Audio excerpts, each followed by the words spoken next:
acción, decime vos. Acción. Está. Bueno, buenos días a todos. Vamos a comenzar con la unidad 2 de la asignatura. Seguramente estuvieron revisando el programa, así que saben un poquito de qué se trata.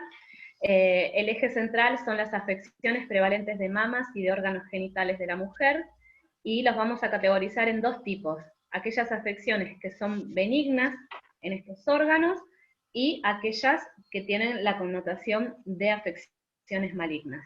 Como para diferenciarlas un poquito, las afecciones benignas son aquellas que generalmente producen únicamente alteración local, rara vez se la vinculan con enfermedades que generen la muerte de forma rápida, aunque depende de factores topográficos, es decir, del sitio en donde se ubique la afección. Y en cuanto a las afecciones malignas, generalmente producen destrucción de la zona en donde se comienzan a generar. Hay destrucción y lesión también en sitios alejados, es decir que se puede trasladar esta afección hacia otras partes del cuerpo, y si no son tratadas adecuadamente y en el momento oportuno pueden generar la muerte. Generalmente las afecciones malignas se las suelen asociar con el cáncer. Esas serían las principales definiciones entre lo que es una afección benigna y una afección maligna.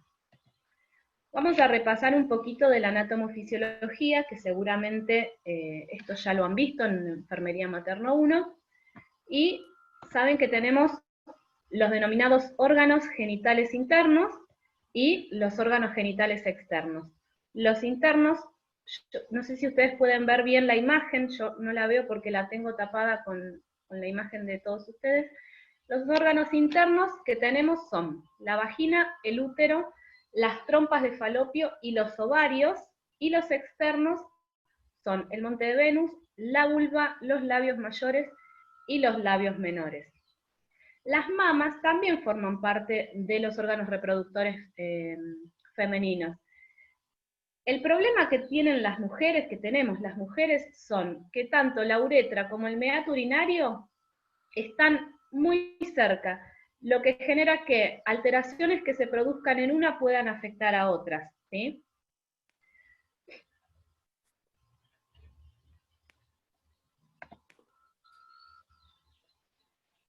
Bueno, en cuanto a la mama, o la glándula mamaria, saben que se localiza entre la tercera y la séptima costilla de la pared torácica anterior. Están sujetas por músculos pectorales y tienen una rica vascularización, inervación y un número elevado de ganglios linfáticos, que los pueden ver en las imágenes, ¿sí? Las mamas se componen por tejido adiposo, tejido conjuntivo fibroso y tejido glandular. Tiene además entre 15 y 20 lóbulos dispuestos en forma circular. Cada uno de estos lóbulos tiene células secretoras, ¿sí? Que son aquellas células productoras de la leche materna, y se disponen en racimos, ¿sí? Que se denominan alvéolos. Los conductos galactóferos drenan cada alvéolo y finalizan en el pezón.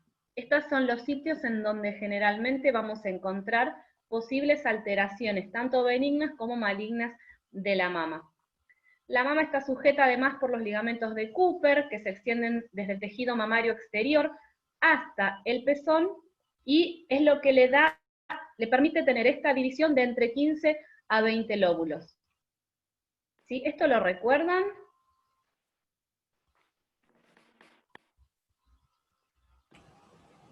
Sí, profe. Bueno, vamos a comenzar entonces con las afecciones benignas más frecuentes de la mujer. Recordemos, y vamos a agregar algunas características a las que mencioné anteriormente. Generalmente estas afecciones tienen un crecimiento periódico, lento, que puede demorar entre meses o años en manifestarse. En ocasiones el crecimiento es expansivo, es decir, que se extiende más allá de la zona en donde se inicia, y generalmente son tumores redondeados, a veces encapsulados y bien delimitados, que pueden ser extirpados quirúrgicamente, ¿no? En caso de que vuelvan a aparecer. son células típicas del sitio en donde se originan, es decir, células muy bien diferenciadas. Y generalmente no se produce esta replicación, que por ahí sí sucede en las afecciones que son malignas. Bueno, si tuviéramos que darle una definición, las afecciones benignas de la mama representan un amplio espectro de trastornos en el terreno clínico. Se manifiestan generalmente como anormalidades en estudios de imágenes o como lesiones palpables, ¿sí?, durante la exploración física. No tienen capacidad de diseminarse, responden a mecanismos de tipo hormonal, factores externos como hábitos nutricionales y estilos de vida. Es importante, sí, identificar el riesgo que representa cada una de estas alteraciones para el desarrollo de una enfermedad del tipo maligna, ¿sí?, para poder hacer una buena diferenciación entre ambas. Los signos y síntomas son muy variados, puede aparecer dolor mamario, pueden encontrarse masas, nódulos, puede haber cambios en la turgencia de la mama, generar irritabilidad, secreción y descarga a través del pezón, puede haber inflamación o infección, y por supuesto, en algunos casos, elevar el riesgo de la enfermedad mamaria maligna. Desde el punto de vista histológico, es decir, desde las características de la célula, podemos encontrar 3 categorías de enfermedades mamarias benignas. Las lesiones no proliferativas, las proliferativas sin atipias e hiperplasias con atipia. Y vamos a encontrar también otro tipo de clasificación que corresponde a lesiones de tipo inflamatoria. Las lesiones inflamatorias se caracterizan e incluyen a todas aquellas afecciones que se caracterizan por una respuesta local de las estructuras que conforman la glándula mamaria. Esta inflamación puede ser resultado de algún tipo de agresión generada por microbios, por factores químicos, por factores hormonales o por factores físicos. Y vamos a encontrar 2 tipos. Las mastitis o abscesos puerperales, es decir, que se generan se pueden generar durante el periodo de la lactancia, y las mastitis que se desarrollan durante el periodo no puerperal, es decir, cuando la mujer no se encuentra lactando, puede igualmente generarse una mastitis. En cuanto a las lesiones no proliferativas, no se las relaciona con el aumento de riesgo de enfermedad maligna, y las más prevalentes son los quistes simples. Cuando decimos lesiones no proliferativas nos referimos a cambios que pueden ser en la estructura de la mama o en las características de las células propias de la mama, pero que no tienen esta capacidad de diseminarse. En cuanto a las proliferativas sin atipias, se refieren a cambios en la producción de las células. Hay un aumento excesivo de células de apariencia normal, es decir, que si nosotros podemos ver esas células mamarias a través del microscopio, las vamos a ver con características normales de las células de esa zona, solo que van a haber un montón más, ¿sí? Por eso es que comienzan a conformarse los quistes, comienza a cambiar el tejido de la mama, de determinadas zonas de la mama. Pero esas células son células normales. Las células que se encuentran, por ejemplo, en los conductos o los lóbulos, pueden crecer y desarrollarse más rápidos que otros, y son los sitios en donde vamos a encontrar con mayor frecuencia este tipo de quistes. Después tenemos otros que tienen menor prevalencia, el cambio papilar apócrino, la hiperplasia leve. Después tenemos las proliferativas con atipia, perdón. Ay, chicos, disculpen. Las proliferativas sin atipia son los fibroadenomas, el papiloma intraductal y la adenosis esclerosante. Después tenemos las hiperplasias con atipia, en donde lo que se genera es un aumento excesivo de las células de apariencia normal. Es decir, que lo que cambia no solamente es la cantidad de células, sino que además crecen de tamaño, ¿sí? Por eso vamos a hablar de hiperplasia, crecimiento del tejido. Profe, Sí, ¿podría repetir las proliferativas inatípicas, que no lo entendí muy bien? bien. Se refiere al aumento excesivo de células. Hay muchas más células que en condiciones normales. Gracias. Mientras que las hiperplasias con atipia lo que genera es un crecimiento de esas células, es decir, que cambia la morfología de la célula. Pueden ver, a ver si puedo correr la imagen de todos ustedes acá, por este lado. ¿Ven esta flechita que está acá? A medida que la persona va transitando por diferentes tipos de alteraciones, aumenta el riesgo carcinogénico, ¿sí? Es decir, que partimos de alteraciones benignas de la mama que no se las asocian con el desarrollo de cáncer, pero si la situación no se atiende en el momento adecuado, puede ir incrementándose la problemática y aumentar el riesgo de desarrollar cáncer de mama. Profe, le puedo hacer una pregunta, también puede ser por una cuestión hormonal, ¿no? Que pueda Exacto, llegar sí, sí, sí. a haber un aumento mamario. Sí, sí, sí, sí, sí. Claro. Anticonceptivos, los chips, también todas esas cosas producen un poco más de aumento, ¿no? Claro, exactamente. Sí, sí, suele pasar, por ejemplo, con el inicio del periodo menstrual. Pero estamos hablando siempre en estas situaciones de casos habituales, ¿sí? Tanto el dolor de mama previo al periodo menstrual como el aumento del tamaño y las molestias son comunes en ese periodo.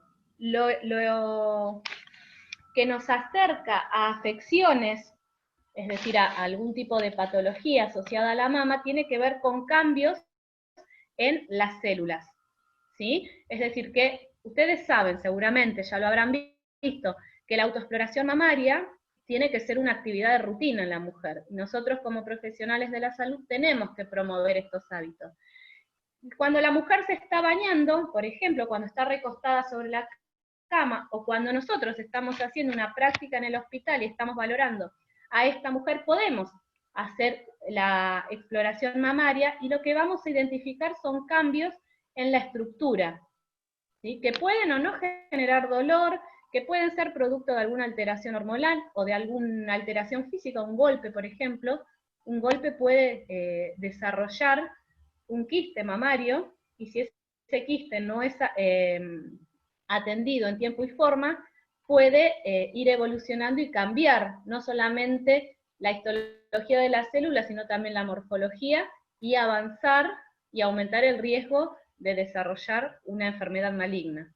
¿Sí? ¿Se entendió eso? Sí, profe. Bien, bueno. Afecciones benignas de la mama, lesiones inflamatorias, que habíamos dicho que se podían clasificar en aquellas que se desarrollan durante el periodo puerperal y las que se desarrollan fuera del periodo puerperal.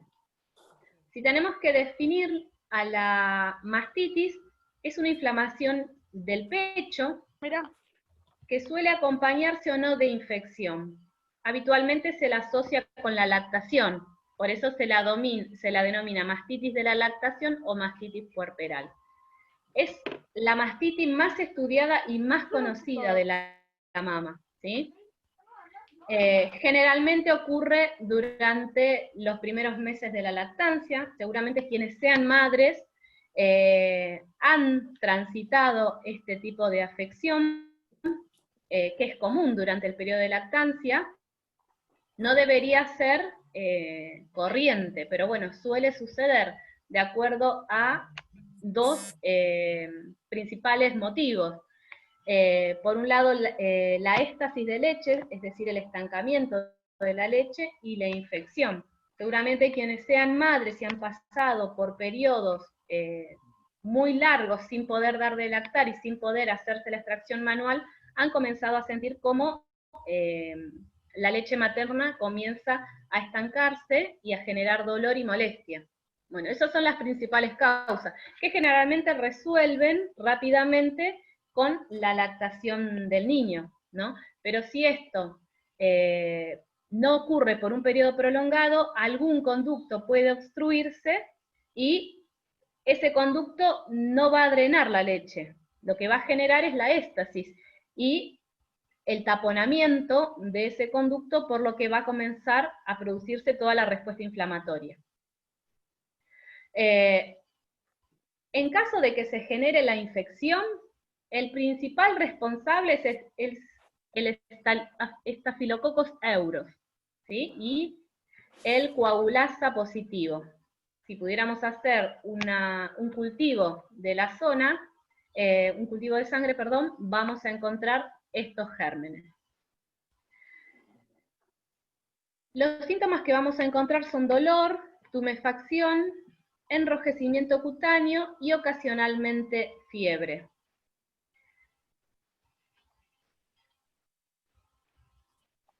En caso de que se produzca la infección, puede haber, por supuesto, migración, ¿no?, de estos microorganismos a otras zonas de la mama, ¿sí? Recordemos que los conductos comienzan a formar racimos, por lo que se ubiquen determinadas bacterias en determinada zona puede permitir que éstas migren y terminen generando una situación un poquito más compleja, ¿no? Seguramente han escuchado hablar del galactocele. Es un quiste relleno de leche que se genera a partir de un conducto bloqueado. Se puede presentar como una hinchazón redondeada y tersa en el pecho, que puede estar rellena, prácticamente llena de leche materna, pero que es un espacio en donde, si llegan a migrar estos microorganismos, pueden generar un aumento del riesgo de infección. Y, bueno, el absceso mamario, que es una colección localizada de pus dentro de la mama, y es una complicación grave de la mastitis. Acá ya hablamos de un caso de infección un poco más complejo. Después tenemos, como dijimos, las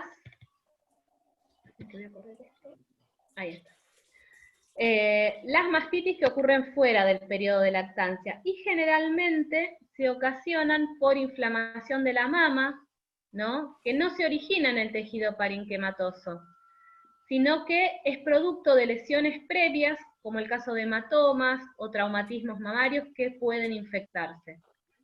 Pueden originarse a partir de infecciones en las glándulas de Montgomery, lesiones supuradas cutáneas, quistes subcutáneos que se infectan, picaduras de insectos, forúnculos, esquema de pezón y areola, e intertrigo mamario. El intertrigo mamario es la maceración que se genera en las zonas de pliegue, que pueden ocasionarse por humedad o por infección. ¿Sí? Acá pueden ver en las imágenes dos fotitos, ¿sí? Una mastitis de tipo puerperal, y acá tenemos una mastitis de tipo no puerperal, ¿sí? ¿Ven la zona de enrojecimiento? Seguramente quienes hayan transitado por alguna de estas situaciones han visto en la mama que se visibiliza muy claramente cuál es el conducto que se encuentra tapado. Más allá de que vamos a encontrar, vamos a sentir la zona de dolor, pero la zona de enrojecimiento corresponde con todo el conducto que se ha obstruido, ¿sí? Vamos a ver la mama del color común de la piel, y en la zona del conducto obstruido, bien enrojecido, que lo podemos ver en esta imagen. ¿Ven que está bien delimitada la zona? Bueno, eso es lo que nosotros tenemos que observar cuando hacemos la valoración de la mujer.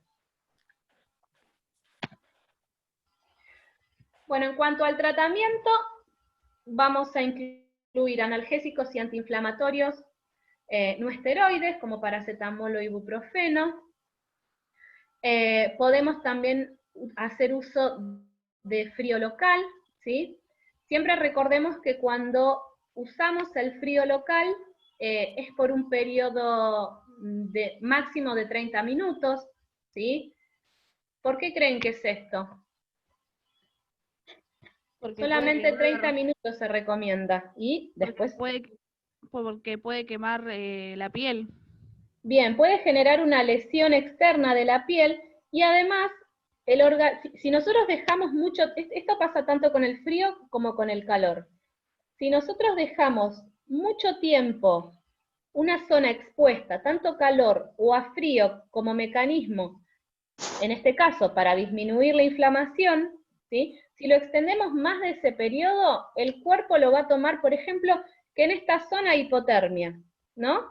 Y va a generar la respuesta para poder dar calor a esa zona, lo que sería contraproducente, porque nosotros lo que queremos es enfriar la zona, ¿sí? Lo mismo pasa con la aplicación, por ejemplo, de calor, para generar vasodilatación.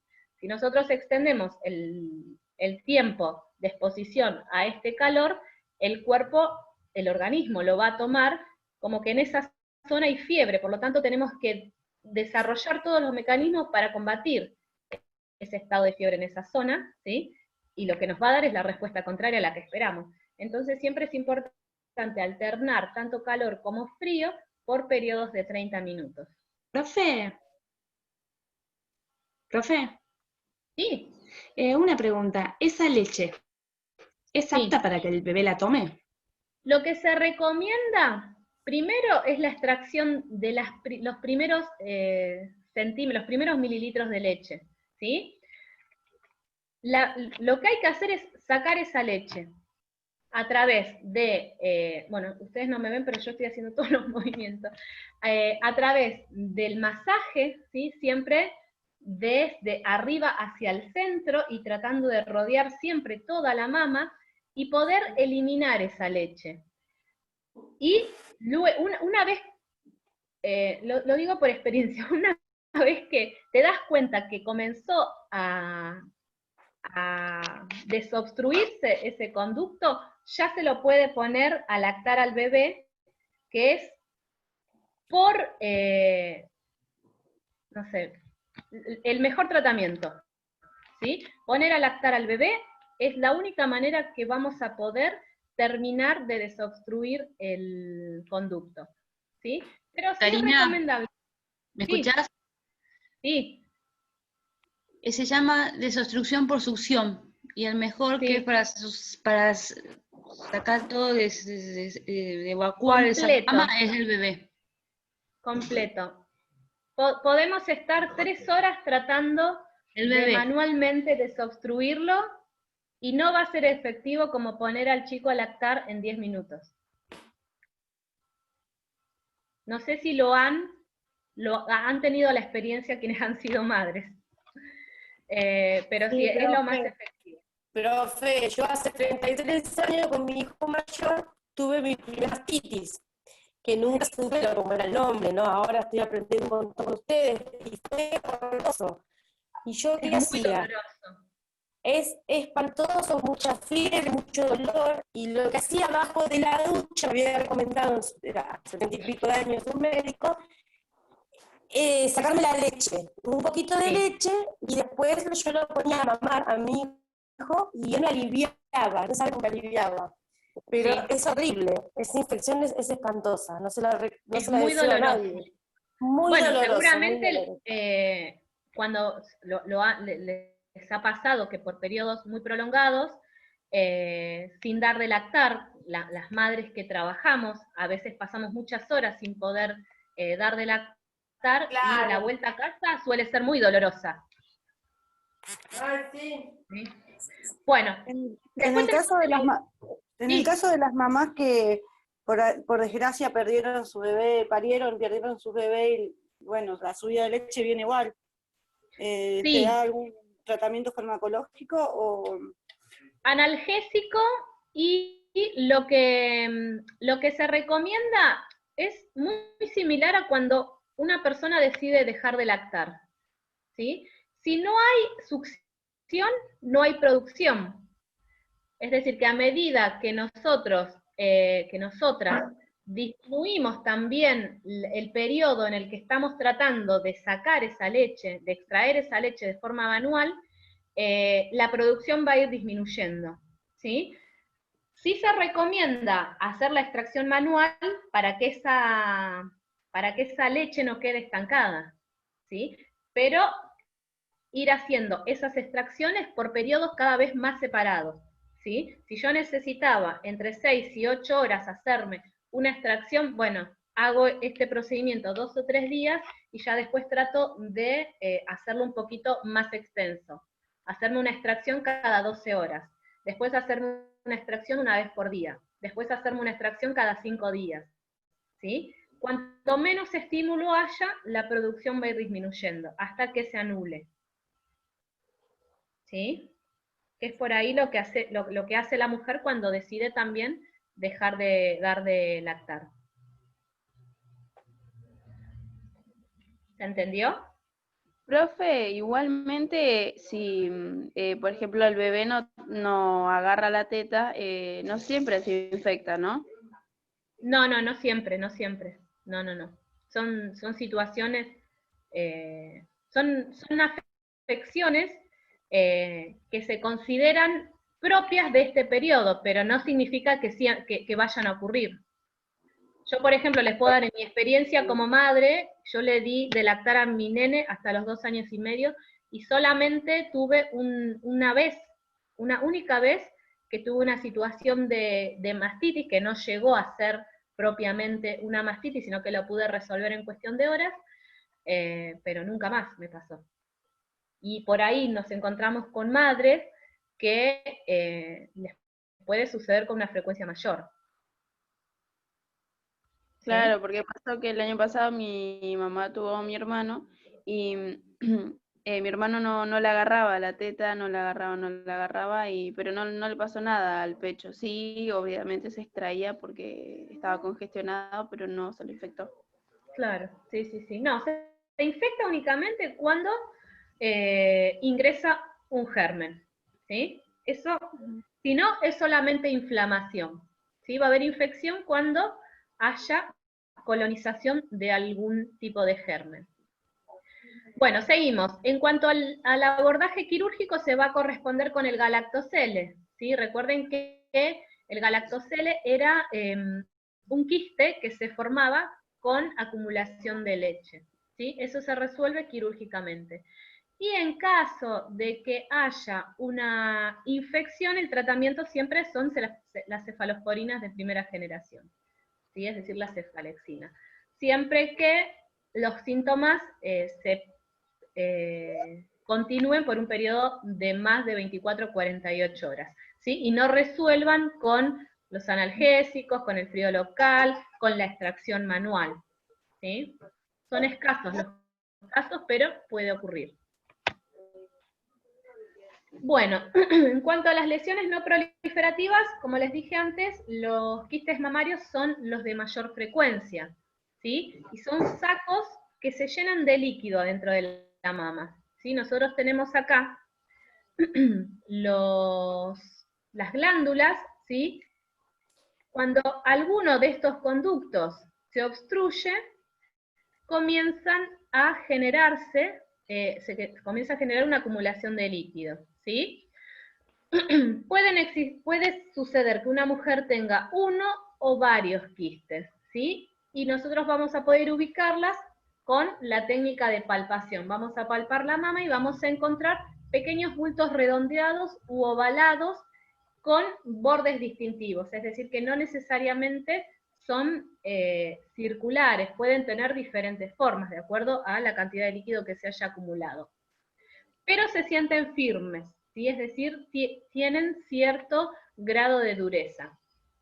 Entre las manifestaciones vamos a encontrar esta característica que nos permite identificarla, que es el bulto redondeado, fácil de mover, ¿sí? Es decir que si nosotros hacemos movimientos circulares, vamos a ver cómo podemos mover ese quiste.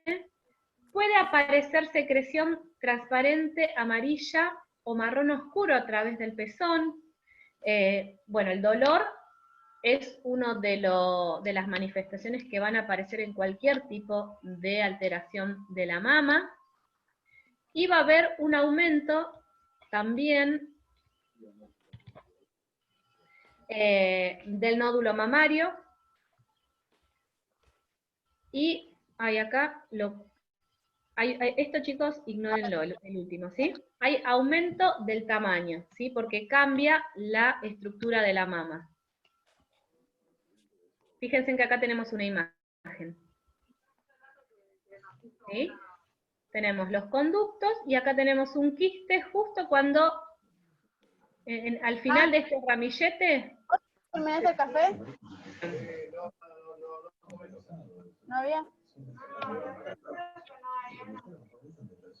Bueno, después...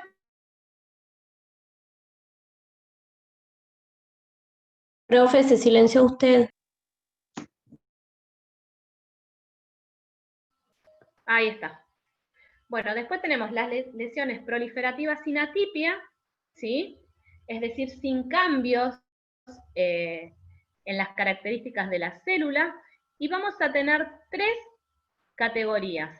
Los fibroadenomas, que son tumores benignos, es decir, que no son cancerosos, que suelen suceder, que se componen por tejido glandular y tejido conectivo, ¿sí? Son tumores benignos frecuentes en mujeres jóvenes de 20 a 39 años, y generalmente disminuyen de tamaño con la menopausia. Es decir, que son pequeños tumores que pueden estar influenciados por alteraciones de tipo hormonal que suelen desaparecer por la menopausia, cuando se inicia el periodo de menopausia.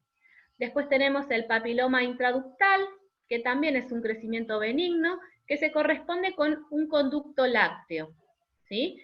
Principalmente con aquellos que se ubican cerca del pezón y que generan que haya una excreción de líquido a través del pezón. Causa dolor, siempre aparece el dolor como característica, y es común en mujeres de 35 a 55 años. Tener cualquiera de estas 2 alteraciones no aumenta el riesgo de contraer cáncer. Y en cuanto a la adenosis, es una afección benigna también que se ubica en los lobulillos, ¿sí? Vamos a encontrar, si hacemos una imagen de la mama, vamos a encontrar que estos lobulillos están agrandados y que hay más producción de células de lo normal. Bueno, se detecta a partir de biopsias que se realizan en mujeres que tienen fibrosis o quistes en sus senos. Es decir que la adenosis la vamos a ver únicamente a través de la imagen, ¿sí? Y generalmente se detectan cuando concurrimos al control clínico por otra causa. Palpamos un quiste, bueno, vamos al control y resulta que nos encontramos con otro tipo de alteraciones. Recordemos que a medida que vamos transcurriendo por estas alteraciones, el riesgo de desarrollar cáncer de mama va en aumento. ¿Sí? Profe, ¿qué diferencia hay entre cuando te hacen la ecografía de mamas, el ecógrafo te dice a ver si tiene ¿cómo se llama? Si tiene líquido la bolita que te encuentra o si es solamente dura? Y lo que se tiene que hacer ahí es, en primer lugar, tomar la biopsia, ¿sí? Es decir, empezar a ver primero qué tipo de líquido hay adentro, ¿sí? Si no hay alteración en la histología y en la morfología de la célula, se puede extraer quirúrgicamente y no hay reproducción de esa alteración, es una patología que corresponde con la categoría benigna, podemos decir, ¿no? Ahora, hay que ver si la biopsia nos dice que la célula no solamente cambió su forma, sino que además se está reproduciendo muy rápidamente, podemos estar pensando de enfermedades de tipo maligno. Hay que pasar por estudios no solamente clínicos, sino que incluyan laboratorio, imagen y biopsia. La biopsia es por defecto el estudio que nos va a decir de qué enfermedad estamos hablando. ¿Sí? Claro, por eso entonces esperan a que, por ejemplo, en mi caso fue un mes y al otro mes me mandaron a hacer de vuelta una ecografía y después recién la mamografía. Claro, hay que ver también si en el periodo de tiempo ese quiste o esa masa comienza a reducirse, ¿sí? O si empezamos a ver que no solamente aumenta y muy rápidamente en cantidad, generando cambios no solamente a nivel celular, sino a nivel tejido, ya hablamos de otro tipo de enfermedad. Pero bueno, es todo un seguimiento, ¿sí? Karina, ¿puedo? Generalmente, sí. Sí, por lo general cuando ven la ecografía y la mamografía que se asocia a una célula benigna, hacen control cada 6 meses. Cuando ven si crece tamaño y cambia de su conformación, ahí sí optan por, se habla y te dan la opción de hacer la punción y extraerlo y ver qué es, y ponerle nombre y apellido, como dirían, o seguirlo y si va aumentando su cantidad, bueno, ya saben lo que sucede posteriormente, y si disminuye, lo van controlando. Puede ser también por trastornos hormonales que suceda esto, o por golpes, como dijo la profesora, y son benignos. Por lo general optan por no tocarlo, te dan la opción de que uno elija. Claro. Sí, sí, hay que hacer todo un seguimiento. No, lo que no correspondería es, lo que no es adecuado es a cada tipo de lesión hacer una biopsia, ¿sí? Sino que hay que ver cómo evoluciona. Pero sí es importante el control. Profe, o sea Sí. que en estos casos el tratamiento sería el seguimiento del nódulo que está afectado nada más. Exacto, sí, sí, sí. Control clínico, laboratorio e imagen. Y de acuerdo a cómo se comporte esa imagen, ¿sí? Se van a tomar diferentes decisiones. ¿Sí? Sí, sí, gracias. Está bien que no pasa. Acá estamos. Bueno, y acá tenemos las hiperplasias, ¿sí? Con atipias. Siempre que hablamos de hiperplasia, recordemos que estamos hablando de el crecimiento excesivo de células, ¿sí? Y la diferencia en este tipo de afecciones es en dónde se ubica este crecimiento de células. La hiperplasia ductal también se la conoce como hiperplasia epitelial ductal. Es un crecimiento excesivo de las células que revisten los pequeños conductos dentro del seno, ¿sí? Y corresponde a aquellas células que revisten las glándulas mamarias, los lobulillos. La hiperplasia ductal ocurre aproximadamente con la misma frecuencia y tiene el mismo efecto en el riesgo de cáncer de seno. Es decir, que acá ya estamos hablando de un avance de afecciones en la mama que aumenta el riesgo de desarrollo de cáncer de mama. La hiperplasia a menudo se la describe como atípica o usual en función del aspecto de las células, de las características de la célula cuando las vemos en el microscopio. En la hiperplasia usual, las células se parecen mucho a las células normales, solo que hay una hiperproducción. Y en la atípica, las células están un poquito más distorsionadas, es decir, que comienzan a cambiar con mayor velocidad la morfología de la célula. Bueno, en cuanto a diagnóstico, ¿sí? Que es algo que vinimos repitiendo bastante cuando ustedes hacían sus consultas, en primer lugar, el autoexamen, ¿sí? Promover la técnica de autoexamen mamario. Es una de nuestras funciones principales. Lo vamos a hacer a todas las mujeres que se encuentren internadas en el área materno-infantil, y también lo vamos a hacer como una de nuestras funciones educadoras, ¿sí? Promover estas técnicas y también promover nuestro propio autocuidado. Conocer las características de la mama y conocer la técnica son la principal estrategia de abordaje a este tipo de afecciones, ¿sí? Porque es lo único que nos permite a nosotros en nuestro hogar o a las mujeres que desconocen este tipo de técnicas poder encontrar alguna masa, algún quiste, alguna alteración en la característica y en la estructura de la mama, ¿sí? Después tenemos el examen clínico, ¿sí? Saben que más allá de que nosotros hagamos nuestras técnicas en nuestra casa, cuando estamos acostados, cuando nos estamos bañando, es importante hacer el examen clínico, concurrir con un profesional que también nos haga este autoexamen, ¿sí?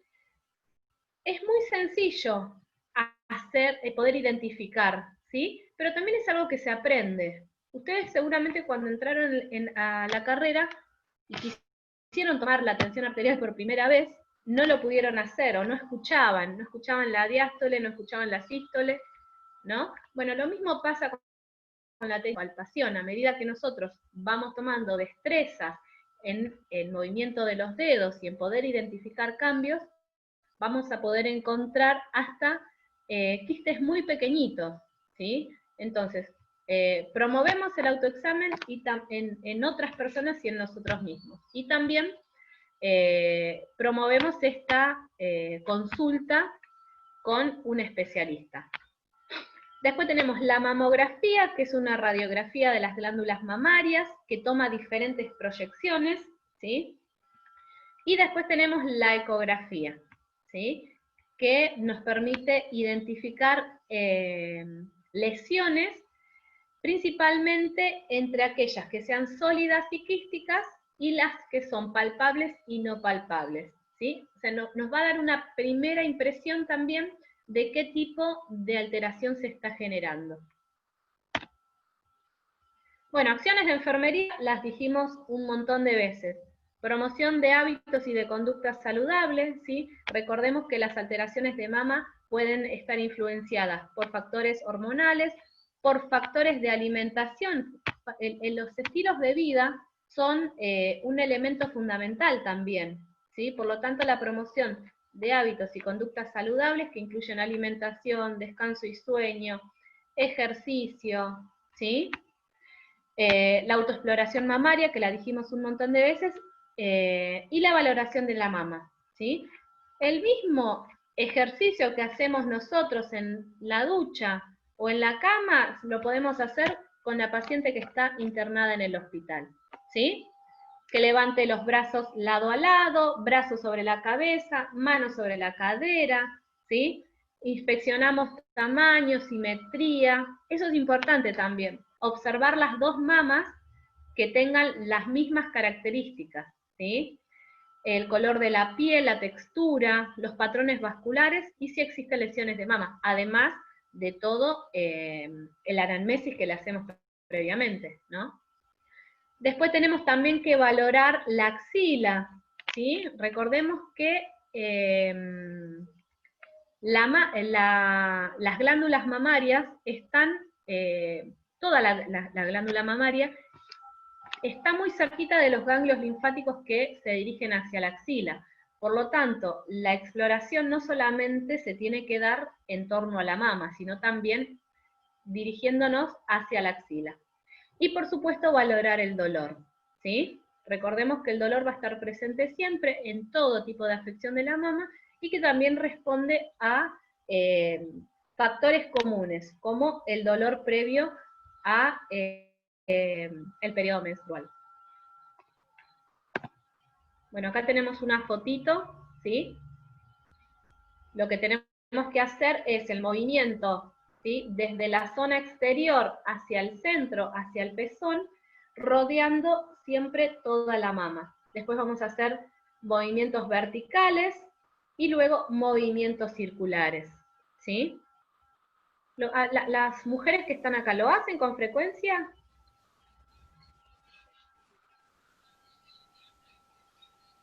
¿O no lo hacen? No, profe. Sinceramente, no, profe. Bien, bueno, hay que hacerlo. Hay que empezar a hacerlo. Y los hombres también. Sí. Cuando estoy en la ducha a veces y después de la menstruación. Bien, nos lavamos la cabeza y empezamos. Mientras nos cae el agua y empezamos con la palpación, ¿sí? Y esto, importante, no solamente lo hacemos nosotros, lo trasladamos a todas aquellas personas cercanas a nosotros, ¿sí? Recordemos, la autoexploración es la clave para la detección precoz de cualquier alteración benigna o maligna de la mama. Bien, vamos a los órganos genitales. Los principales son los quistes, ¿sí? Que se definen como un saco lleno de líquido. Es un tumor sólido, muy vascularizado, es decir, que el tumor, ¿sí?, comienza a generar el desarrollo de pequeños vasos para poder alimentarse, ¿sí? Los quistes o pólipos del aparato reproductor femenino pueden aparecer en la vulva, el cuello, el endometrio y en los ovarios, ¿sí? Tenemos los quistes de la glándula de Bartolino, que es el trastorno quístico más frecuente en la vulva, y generalmente se debe a infección o una obstrucción de alguna glándula de Bartolino. Después tenemos pólipos cervicales, que son la lesión cervical benigna más frecuente también en mujeres en edad reproductiva. Suelen aparecer en mujeres de 40 a 50 años que han tenido varios hijos y que tienen historial de consumo de anticonceptivos orales. También puede ser que se desarrolle a partir de una hiperplasia endocervical, ¿sí? Es decir, al crecimiento de células que se corresponden a la pared cervical. Generalmente este pólipo se desarrolla en el extremo de la vagina, tiene un pedículo y está muy vascularizado, ¿sí? Es decir que estos quistes buscan la manera de desarrollar vascularización para poder alimentarse y, por supuesto, continuar extendiendo y aumentando su tamaño. Después tenemos los quistes y pólipos endometriales que se producen por un sobrecrecimiento del endometrio y generalmente se generan de la acumulación de sangre, ¿sí? Los quistes endometriales también pueden aparecer, por ejemplo, en mujeres que hacen inseminación artificial y están muy asociados a la endometriosis. Después tenemos los quistes ováricos, que se clasifican en foliculares y de cuerpo lúteo. Los quistes foliculares se desarrollan como consecuencia de un folículo maduro que es incapaz de romperse, o que sea incapaz de reabsorber el líquido una vez que se haya generado la ovulación.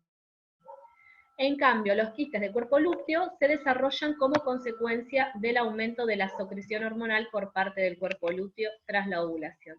Es decir, que estos quistes ováricos son resultado de las influencias de alteraciones de tipo hormonal. Y generalmente estos quistes, que son funcionales, ¿no?, que están influenciados por el comportamiento de las hormonas, suelen desaparecer después de la regularización de los ciclos menstruales y de la regularización hormonal. Después tenemos ovarios poliquísticos, es un trastorno de tipo endocrino, donde hay un exceso de andrógenos y también hay falta de ovulación por periodos prolongados. La causa exacta no la conocemos, ¿sí?, pero sí se asocia a la aparición de estos quistes como consecuencia de la imposibilidad de liberar los óvulos. Vamos a encontrar un montón de manifestaciones: amenorrea, menstruación irregular, hipertensión, infertilidad. Generalmente estas mujeres también se asocian a resistencia a la insulina, ¿sí? Y mayor riesgo de aparición temprana de diabetes tipo 2. Es decir que los factores hormonales también están asociados al síndrome del ovario poliquístico. Profe, y también te salen vellos en donde no te tiene que salir. Sí, todo eso es la influencia de la hormona, de las hormonas, ¿sí? Es decir que si nos ponemos a pensar, ¿no? La influencia que tienen el comportamiento de las distintas hormonas en el organismo, vemos que la respuesta o el tratamiento se dirige siempre a tratar de resolver estas alteraciones hormonales, ¿sí? El tratamiento siempre es con pastillas anticonceptivas. Sí, puede ser. Uno de los tratamientos incluye fármacos anticonceptivos. Sí, sí. También podemos ver en estas mujeres la imposibilidad de poder concebir un hijo, ¿no? Porque recordemos que todo lo que hace al desarrollo embrionario también está influenciado por cuestiones hormonales. Bueno, acá tenemos un pequeño resumen, ¿sí? Un pequeño resumen de los quistes que vimos recién y cuáles pueden ser las manifestaciones. Esto a modo de información para que les quede, nada más. Bueno, cuidados de enfermería.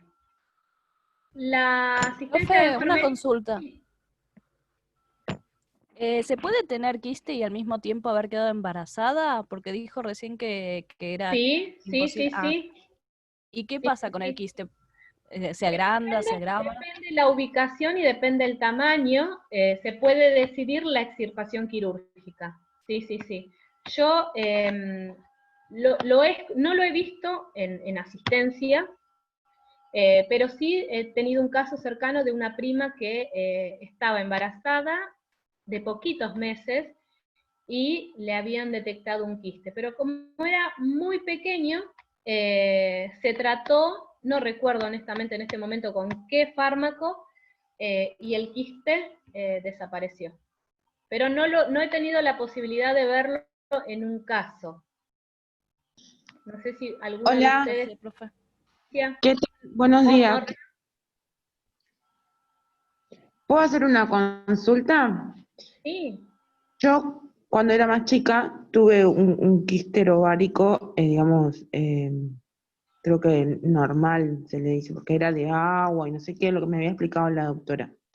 Sí. Recién una compañera explicó que por ahí la mujer podía quedar embarazada en el momento de tener un quiste. No se trata de la misma forma, porque a mí la doctora me lo había hecho tratar con pastillas anticonceptivas de 28 días específicas.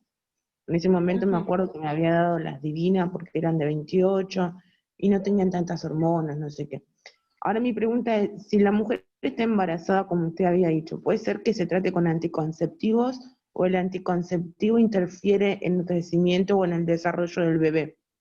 Y hay que ver qué tipo de anticonceptivo, qué tipo de hormona se está dando en qué cantidad también se está dando en ese fármaco, porque hay mucha variedad de anticonceptivos, así que habría que ver el caso. Claro, pero en realidad fue en general, no fue en mi caso, en realidad fue en general de si cuando la mujer está embarazada o se hace algún estudio, puede ser de que si le salta que tiene un quiste, se trata con anticonceptivos. Eso depende del doctor y depende de cómo se... Y depende primero, de la característica del quiste, del periodo de embarazo que tenga la mujer, y también de la ubicación del quiste. Bien. ¿Puedo, Karina? Okay. Sí. Por lo general, si tiene un quiste, si son chiquitos, o así como los miomas y así como los fibromas, como el órgano va a crecer durante el embarazo, también crece, ¿no? y todas células que se replican durante el embarazo crecen mucho más, ¿sí? Posterior a esto, algunos pueden ser con tratamientos y otros no, y lo hacen como seguimiento, ¿sí? Depende del tamaño y la conformación como aparecen, si es durante el embarazo que aparecen, ¿sí? Y el control, por eso es muy bueno la PAT y la colpo, ¿no? Y la ecografía en el primer trimestre de embarazo. Es una de las conductas para diagnosticarlas previamente a que crezca ese órgano, ¿sí? Puede aparecer, sí, y después de tenerlo, ¿no? Puede volver a su tamaño normal y después lo siguen controlando o siguen con un tratamiento bioral, como dijo la profesora, depende de si está lactando o no, qué tipo de anticonceptivo va a tomar o con qué tratamiento va a seguir si es que se dan otras características. Claro, hay que hacer un seguimiento continuo y permanente. Profe, después, bueno, a las dos, ¿no? Después de que la mamá pasa el puerperio, tiene el alta, se le da la recomendación de anticonceptivos, o sea, la mayoría siempre pide anticonceptivos, a mí me tocó que siempre pide. Me tocó un caso de una paciente que hacía nada, 1 mes y medio, menos de 2 meses, que ella cuando salió del hospital estuvo con las pastillas mamarias anticonceptivas no sé cómo se le dice, y quedó embarazada con las pastillas anticonceptivas esas. ¿Es normal o es así, puede pasar aleatoriamente? Porque ella me había contado de que en ese momento ella las tomaba como correspondía todo, y bueno, a los 2 meses de haber tenido a su bebé quedó embarazada de vuelta, pero estaba tomando anticonceptivos. Sí. Mira, yo en ese caso dudaría de que haya cumplido con la toma diaria del anticonceptivo. Ustedes saben que una toma, el olvido de una toma puede generar que si en ese momento se tienen relaciones sexuales sin protección y en ese momento estaba en periodo de ovulación, es que se genere el embarazo, con el olvido de una sola toma. ¿Sí? El anticonceptivo. No es solo la toma, que también por otras cuestiones, por ejemplo, si ha comido algo y ha tomado, pero no se ha absorbido por completo, pierde la cobertura, ¿sí? Si tiene deposiciones frecuentes o ha tenido una descompostura, puede pasar que haya tomado y tuvo vómitos, por ejemplo, y no se absorbió por completo, directamente, o no se absorbió directamente, no ingresó, ¿sí? Es muchas las cuestiones de la toma de anticonceptivo. Y eso es de materno 1, cobertura de anticonceptivo, tratamiento de anticonceptivo, que después creo que el profesor lo va, creo que en consultoría, creo que lo va a volver a tratar.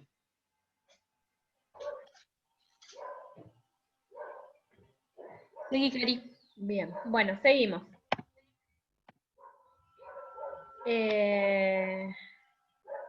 Estábamos acá. Bueno, como dijimos, la asistencia de enfermería se centra en el alivio del dolor y, por supuesto, en la prevención de las complicaciones y de la vuelta otra vez a poder transitar alguna de estas alteraciones. Por lo tanto, hay que hacer hincapié en estos ejes centrales.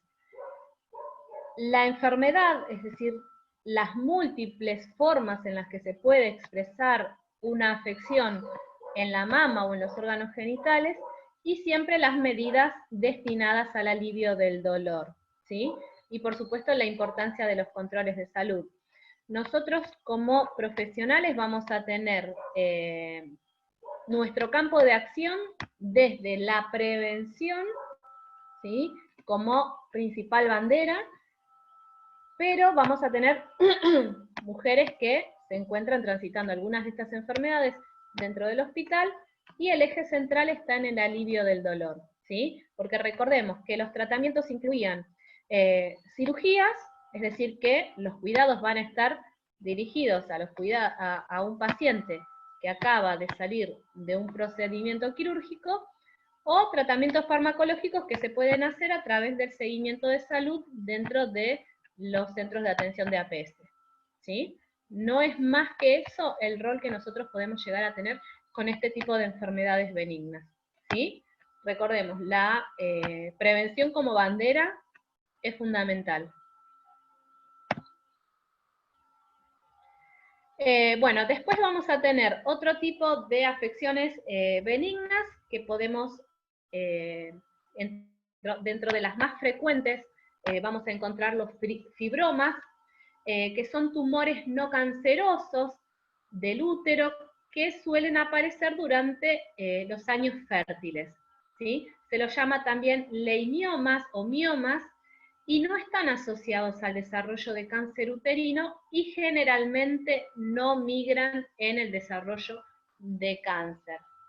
Se originan en la musculatura lisa del útero, es la forma más frecuente de tumor benigno pélvico y suele aparecer en una de cada 4 o 5 mujeres mayores de 35 años.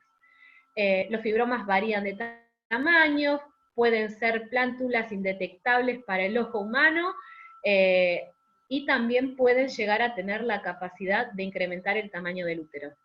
Puede existir la posibilidad de que la persona tenga uno o tenga más fibromas, y en casos extremos los múltiples fibromas pueden expandir tanto el útero que pueden llegar a cambiar la estructura de el abdomen y la zona baja del cuerpo. Podemos encontrar 3 tipos, ¿sí?, de fibromas que van a tener su nombre, o se van a categorizar de acuerdo al sitio en donde se ubica, ¿sí? Fibroma intramural, ¿sí? Ven que está en el endometrio, en la pared del útero y en la zona central. Después tenemos los subserosos que están pegados a la pared del útero, ¿sí? Y los submucosos que están en la zona superior del útero y que se ubican en la pared externa, ¿sí? Esa es la diferencia que hay entre los tipos de fibroma. El sitio... ¿Profe, ¿le puedo hacer otra consulta? Después tenemos... Sí. Si el endometrio está inflamado, Sí. puede ser por varias cosas, o sea, el endometrio se inflama y bueno, o sea, la menstruación es la caída del endometrio, ¿no? Si no me equivoco. Puede ser de que eso se inflame y que no baje, y puede ser un mioma o puede ser cáncer en el endometrio. O sea, cuando se inflama demasiado y no vuelve a su lugar. No entiendo la pregunta, no, ¿cómo no vuelve a su lugar? Decís que no se produce la menstruación. Claro, o sea, si si tiene demasiada hemorragia y se hace una ecografía, Sí. ¿no? Y aparece que el endometrio, no sé, no me acuerdo en este momento cuánto tiene que medir, pero mide, no sé, 17 centímetros, no sé, un ejemplo. Ahora en este momento no me acuerdo cuánto era. Pero si en realidad tiene que medir 3 y mide 10 o 17 durante, digamos, durante todo el mes, eso puede ser que sea que sea cáncer o que sea un mioma o un fibroma. Podría ser, en primer lugar, habría que hacer una imagen, a ver qué es lo que está generando la inflamación. Puede ser un quiste, puede ser un fibroma, puede ser un CA de útero, puede ser un montón de cosas. En Un realidad, proceso lo que habría que hacer es inflamatorio. propiamente un proceso inflamatorio, claro. Exactamente, Bien. una endometritis. Claro, habría que ver primero la imagen y ver, de acuerdo a la imagen, ¿no?, las decisiones que toma el clínico, a ver si se sigue con algún tipo de estudio de tipo histológico de las células de la zona. Claro, Bien, depende de qué bueno. microorganismo esté colonizado, es que va a ser multiresistente. Puedes tener una endometriosis multiresistente y por eso es que tiene ese proceso inflamatorio persistente. Ok. Gracias, profe. Bien. Bueno, endometriosis. Es una enfermedad inflamatoria benigna, dependiente del estado hormonal, también influenciada por la producción de estrógenos. Se caracteriza por la presencia de glándulas en determinada ubicación dentro de la cavidad uterina. El tratamiento puede ser sintomático, y aunque el tratamiento quirúrgico pueda ser curativo, presenta diferentes posibilidades de recurrencia. Es una enfermedad en donde se generan implantaciones de tejido endometrial, generalmente benignas en la cavidad pélvica, es decir, hay una acumulación, una generación de tejido propiamente de endometrio en determinadas zonas, pero puede existir la posibilidad de migración hacia otras zonas como la pulmonar. La endometriosis afecta entre un 10 y un 15% de las mujeres en edad productiva, y es muy frecuente también en aquellas mujeres que tienen su primer hijo luego de los 30 a 35 años. La técnica de reproducción asistida mejora en estas mujeres la posibilidad de nacimientos, ¿no? Porque existe un alto grado de infertilidad que se asocia a esta enfermedad. Profe. Sí. Sí, yo fui diagnosticada con endometriosis. Sí. Bueno, y tenía que pasar obviamente por la asistencia fértil, ¿no? Sí. Bueno, y acá está mi endometriosis, tiene 8 años ya. Mirá y qué bien. Sí, nunca hice el tratamiento, porque bueno, ya me había dado por vencida, y es más, había tenido muchos tratamientos con pastillas anticonceptivas como para poder regular el ciclo. El ciclo, exacto. Sí, y sí, más o menos 8 o 10 años estuve así, y bueno, bajé los brazos y ahí está. 8 años, la primera endometriosis, 6 años el segundo y 3 años y medio el tercero. Así que bien, bien. Bueno, sí. Se puede. Claro, no significa que no todas las mujeres con endometriosis no puedan tener hijos, pero el número, la asociación a la infertilidad es muy elevada. Así que bueno, muy bien, mejor que no hayas tenido que hacer tratamiento. Mucho mejor. Bueno, entre las manifestaciones vamos a encontrar dolor fuerte en la zona baja del abdomen y la pelvis, que se irradia hacia los muslos y hacia la espalda, sensación de presión rectal y malestar al defecar, dispareunuria, que es dolor durante el acto sexual, y por supuesto hemorragias uterinas. En cuanto a la fisiopatología, se hablan de 3 fuentes centrales, o 3 teorías. La teoría de la metaplasia indica que el tejido endometrial se desarrolla a partir de células epiteliales embrionarias como consecuencia de cambios hormonales o inflamatorios. Cuando decimos metaplasia hablamos de células que cambian su estructura, ¿sí? Ya no hablamos de crecimiento, sino de cambios en la estructura de las células. Después tenemos la teoría de la menstruación retrógrada, que sugiere que el tejido menstrual se dirige hacia las trompas de falopio durante la menstruación y se implanta en varias estructuras pélvicas. Es decir, que la pérdida, la bajada de sangre no se produce hacia el exterior del cuerpo, sino que lo hace de forma inversa, acumulándose en otras regiones. Y después tenemos la teoría del trasplante, que sugiere que los implantes endometriales se diseminan hacia hacia la vía linfática o la vía vascular, ¿sí? Es decir que hay un recorrido hacia otras zonas del cuerpo de estos pequeños cúmulos de tejido endometrial, ¿sí? Que comienzan a migrar hacia otras regiones del cuerpo y a implantarse en esas zonas. Bien, hasta acá vimos las afecciones benignas, es decir, afecciones que generalmente no se asocian al desarrollo de cáncer, pero que si no le prestamos atención y no acudimos a la consulta clínica en el momento adecuado, se corre el riesgo de desarrollo de enfermedad de tipo maligna, ¿sí? Que las vamos a describir a continuación. Yo les había dado algunas características de las enfermedades de tipo malignas y les voy a agregar algunas más. En primer lugar, las afecciones malignas se caracterizan por un crecimiento muy rápido, hay mucha mitosis, ¿sí? Hay mucha producción de células en un periodo de tiempo muy cortito, ¿sí? A diferencia de aquellas que eran benignas, que por ahí se desarrollaban en un periodo de tiempo mucho más prolongado.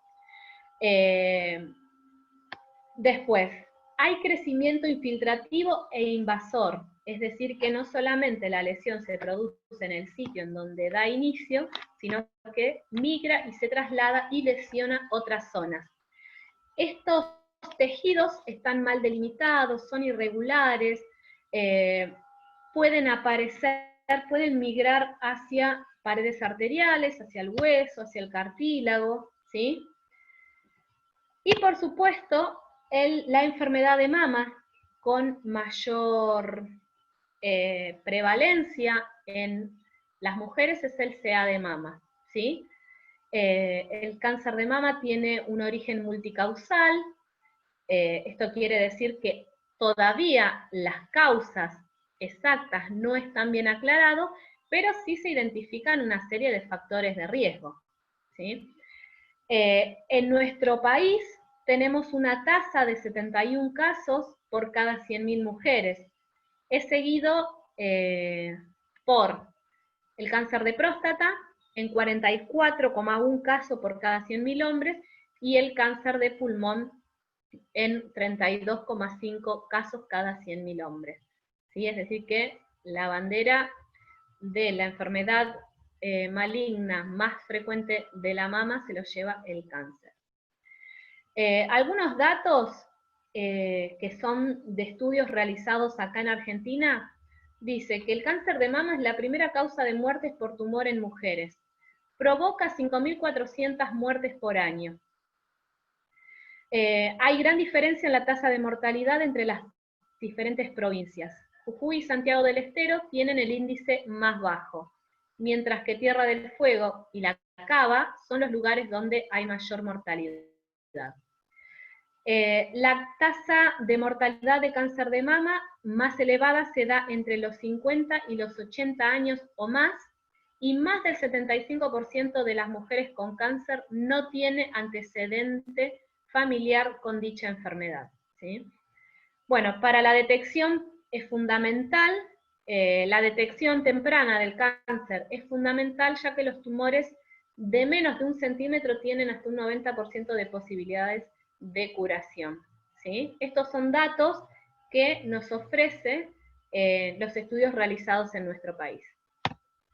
Factores de riesgo. Como dije antes, los factores son multicausales. No hay una causa exacta, pero sí se asocia a los factores de riesgo. El primero es la edad. La incidencia aumenta de forma progresiva en relación a la edad hasta los 45-50 años, en donde tiende a estabilizarse. El nivel socioeconómico y el lugar de residencia también. Lo vimos en los datos que nos aportaba el estudio que se hizo en nuestro país. En La Cava y en Tierra del Fuego hay mayor incidencia en nuestro caso. Después tenemos también los patrones de paridad occidental, embarazos poco numerosos, y el primero en edades tardías, después de los 30 o 35 años, también es un posible factor. Después tenemos factores hormonales, la exposición prolongada a altos niveles de estrógeno eleva el riesgo de desarrollar el CA de mama, y también en mujeres con menarquia precoz, ¿sí? O menopausia tardía, y aquellas con nuliparidad, mujeres que han decidido no tener hijos. Después, por supuesto, hay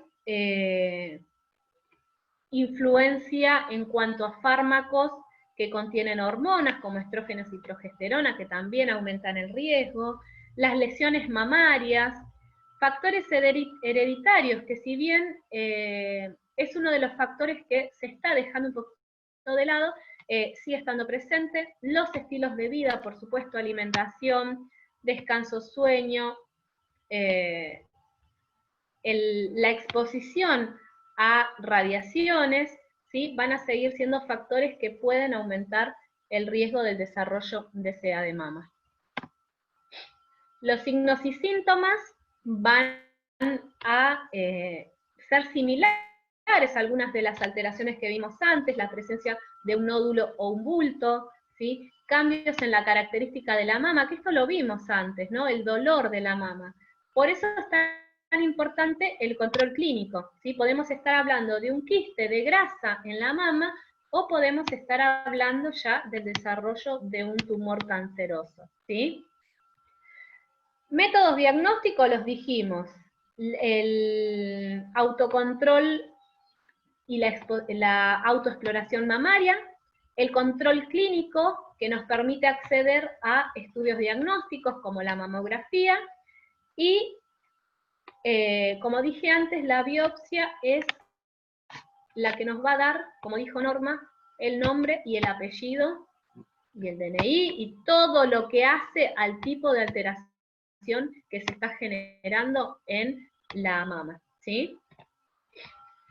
En cuanto al tratamiento, va a depender de factores como el tipo de cáncer que nos esté diciendo la biopsia, el tamaño, el grado de evolución, ¿sí? E incluye un tratamiento sistémico como quimioterapia, hormonoterapia y anticuerpos monoclonales, ¿sí?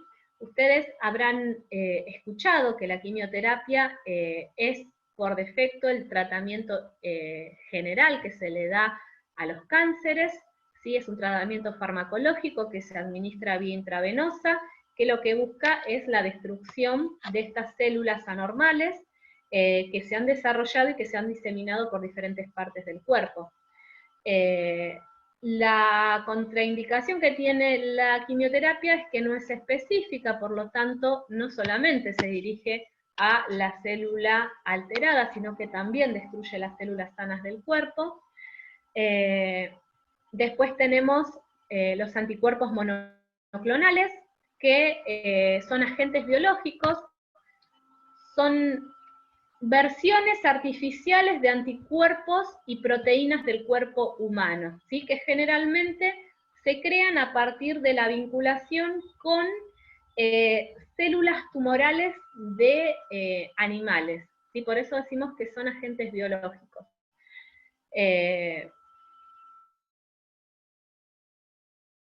De la hormonoterapia, ¿sí? Que lo que se busca y controlar la situación hormonal, ¿sí? La producción de los estrógenos que están circulando por la sangre, y que son los que actúan en ocasiones como estimulantes del crecimiento tumoral, ¿sí? Después tenemos la radioterapia, la dije, radioterapia, sí, es la tercera. Que lo que hace el tratamiento con radioterapia es utilizar radioionizantes, ¿sí? Que atraviesan el cuerpo o la parte en donde se ha generado, y se busca disminuir, alterar las características morfológicas de esas células, ¿sí? Por supuesto, los resultados van a depender de la dosis de radiación, de la frecuencia, también de la parte del cuerpo que se va a tratar. Después tenemos la mastectomía, que es el tratamiento quirúrgico de la zona en donde se ha generado el tumor. Lo que se busca es hacer la extracción, y puede ser Paliativa sí se aplica como control de los síntomas, ¿sí? Por ejemplo, para disminuir el dolor, a sabiendas de que la extracción de ese tumor no me garantiza la eliminación completa, ¿sí? Sino que es un tratamiento de tipo paliativo. Bueno, los cuidados de enfermería en este tipo de alteración van a depender del momento en que transita la enfermedad y del tratamiento administrado, ¿sí? Pensemos que esta persona va a estar experimentando ansiedad, conflicto de decisiones, duelo anticipado, trastorno de la imagen corporal, riesgo de infección y riesgo de lesión, ¿sí? Si nosotros estamos con una paciente que está haciendo quimioterapia, por ejemplo, los cuidados de enfermería van a estar destinados en 3 ejes. Los cuidados que se realizan antes de la quimioterapia, ¿sí? Que tienen que ver con la valoración general, la anamnesis, con el control del pH urinario, con la hiperhidratación, que son los focos centrales para poder dar inicio al tratamiento quimioterápico.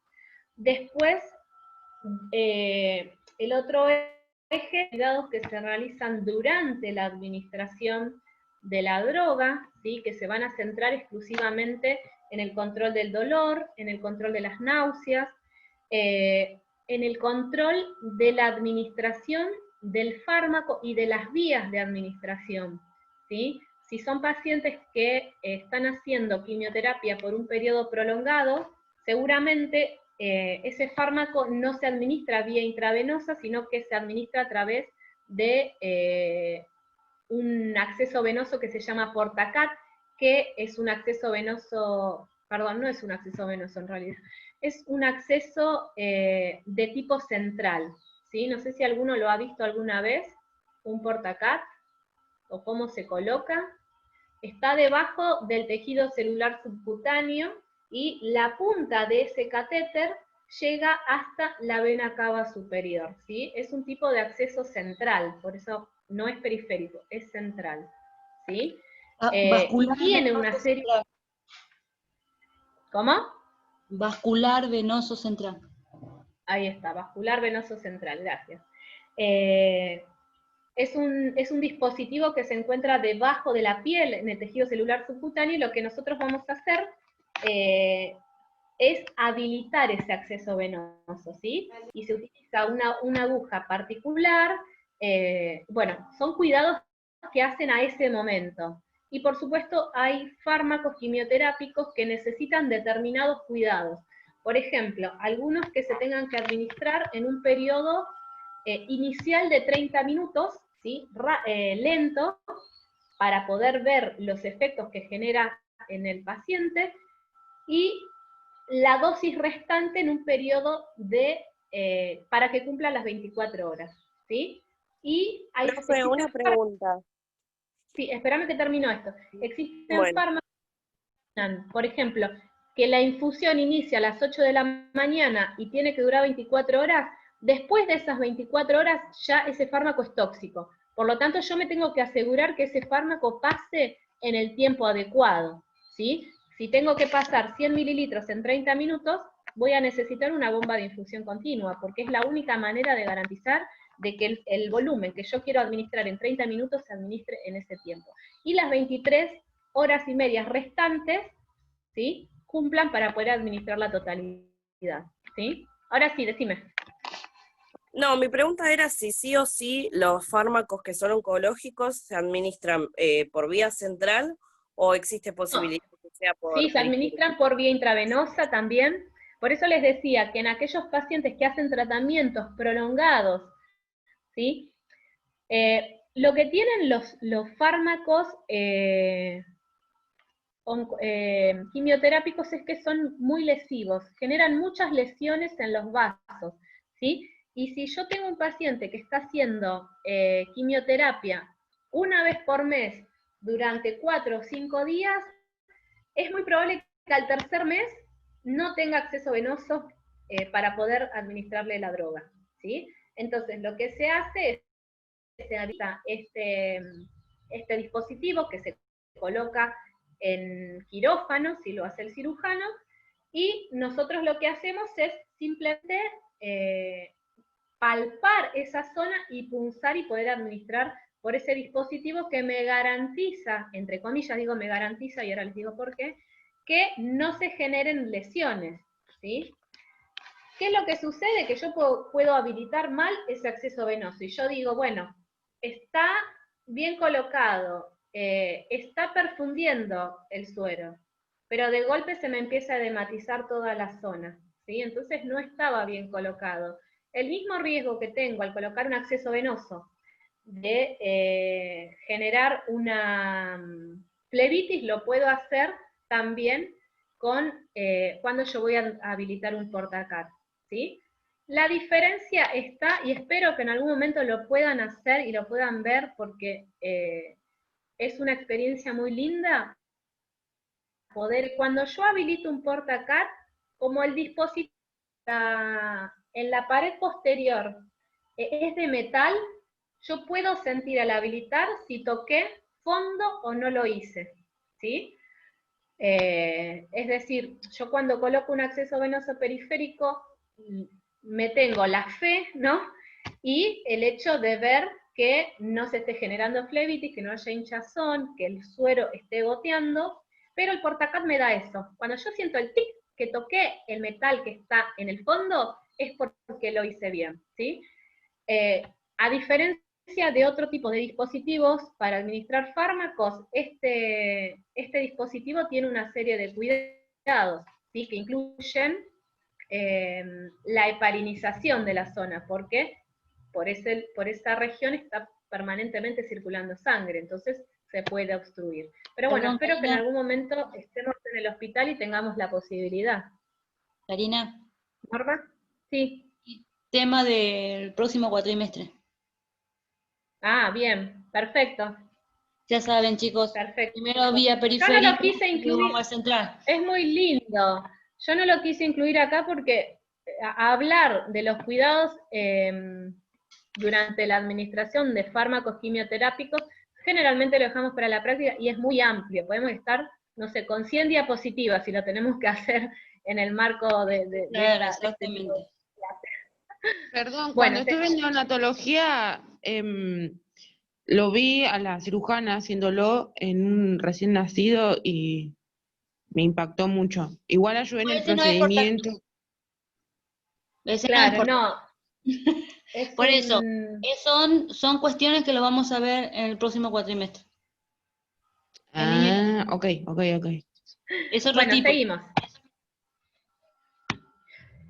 En cuanto a los órganos genitales, así como en la mama teníamos el cáncer de mama, acá tenemos el cáncer de cuello uterino. Es un cáncer que se forma en el tejido del cuello uterino, ¿sí? Que es el órgano que conecta el útero con la vagina, y suele ser un cáncer de crecimiento lento que no produce síntomas, pero sí que se puede identificar con los exámenes clínicos periódicos. El Papa Nicolau es el control por excelencia que detecta el cáncer de cuello cervicuterino, ¿sí? Generalmente, en la mayoría de los casos está asociado a el virus del papiloma humano, ¿sí?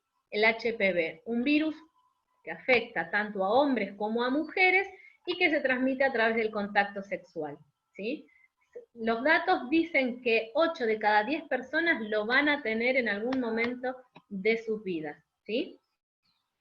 El tiempo estimado en el que se produce una lesión hasta que se desarrolla el cáncer puede ser entre 10 y 12 años, ¿sí? Por eso es tan importante el control clínico, ¿sí? El hacerse todos los años el Papa Nicolau, la colposcopía, ¿sí? Y el control clínico y el autoexamen mamario.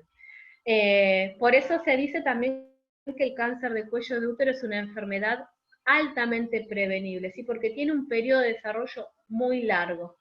En cuanto a datos exclusivos de nuestro país, cada año se detectan 4.000 casos nuevos de cáncer de útero y 1.800 mujeres mueren a causa de esta enfermedad. El 82% de los casos ocurre en mujeres de 40 años, perdón. Es decir, desde este mismo momento ustedes se van a comportar como promotores de la salud, haciendo del control clínico, la autoexploración mamaria y Papa Nicolau, colposcopía, un hábito, ¿sí?, para ustedes, para su entorno familiar y también para poder llevarlo a aquellos contactos que tenemos cuando estemos realizando las prácticas hospitalarias. Bueno, las causas. Como dije antes, la causa principal es el virus del papiloma humano, que se disemina a través de las relaciones sexuales. Existen muchas cepas de este virus y algunas conllevan al desarrollo del CA, ¿sí? Las variedades histológicas, es decir, de acuerdo a las características de la célula, tenemos epidermoide en más del 90% de los casos, el adenocarcinoma entre el 10 y el 7% de los casos, y adenoescamoso en aproximadamente el 5%. ¿Sí? Acá vemos algunas manifestaciones que nos deja el virus en el cuerpo. ¿Sí? Aparece en forma de papulitas muy pequeñas, todas agrupadas en forma de racimos, ¿sí? No tiene síntomas, no genera picazón, no genera ardor, no genera dolor, no genera molestia, por lo tanto pasa mucho tiempo desapercibido. El diagnóstico siempre, los dijimos todo el tiempo, examen clínico, ¿sí?, que consiste en la inspección y la palpación de la zona, ¿sí? Por eso es necesario acudir a los profesionales de la salud. El Papa Nicolau, ¿sí?, que es el estudio citológico vaginal, puede identificar las lesiones cervicuterinas, lesiones precancerosas, ¿sí? Y el crecimiento lento de este tipo de cáncer ofrece muchas oportunidades para la detección temprana. La colposcopía es un procedimiento en donde hay también exploración del útero.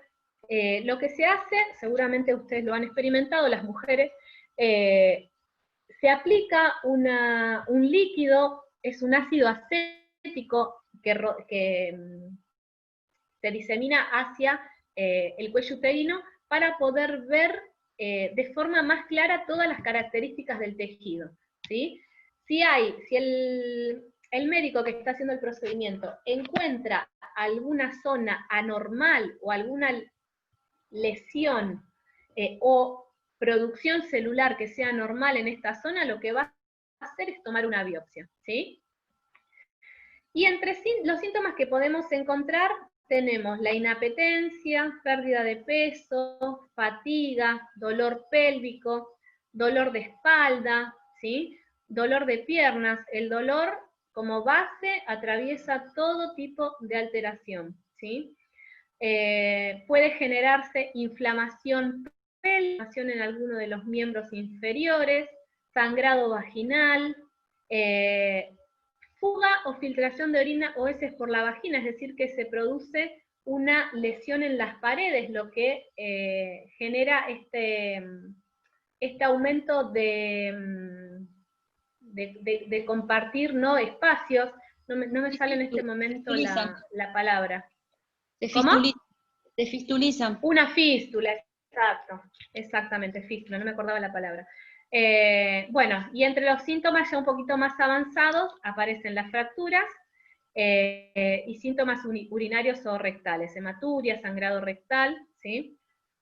Siempre ya en estadios más avanzados. Y los cuidados de enfermería, al igual que en el cáncer de mama, van a depender del estadio, ¿sí? Si nosotros nos encontramos con una mujer que se ha detectado el CA de mama hace 2 meses y no ha avanzado el desarrollo tumoral, las acciones se centran en la promoción de hábitos saludables, de conductas clínicas saludables, ¿sí? Pero si tenemos ya una paciente que está internada con un CA de mama avanzado, los cuidados van a estar dirigidos al tratamiento en ese momento, ¿sí? Que puede ser quimioterapia, que puede ser radioterapia, que puede ser hormonoterapia, ¿sí? y el eje central va a estar, ¿sí? Y también en ayudar a la mujer a afrontar todos estos cambios que está vivenciando producto del desarrollo del cáncer, ¿sí? Y también informarla para que pueda tomar las decisiones adecuadas, ¿sí? Y sentirse también acompañada.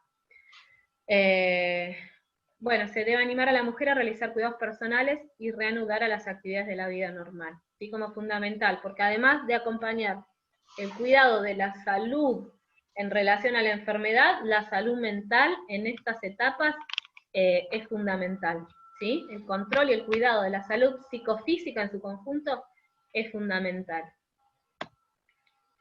Bueno, la bibliografía que usamos es la que ustedes tienen en las aulas, y nada más por hoy.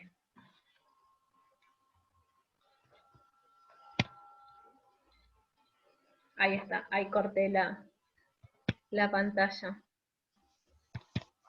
Me parece que se me fue. Norma, ¿estás? No, ahí te veo, ahí te vi. Ahí te vi. Me apareció el cartelito de que mi conexión es inestable, por eso digo, uy, se me cortó. Sí, no, estoy acá, estaba con la otra computadora. Bueno, ¿preguntas para la profesora? No, igual me encantó porque son súper participativos. Sí, hoy no están tan participativos. Ah, mirá. Sí, porque si no te preguntan. Profe, una consulta. Sí.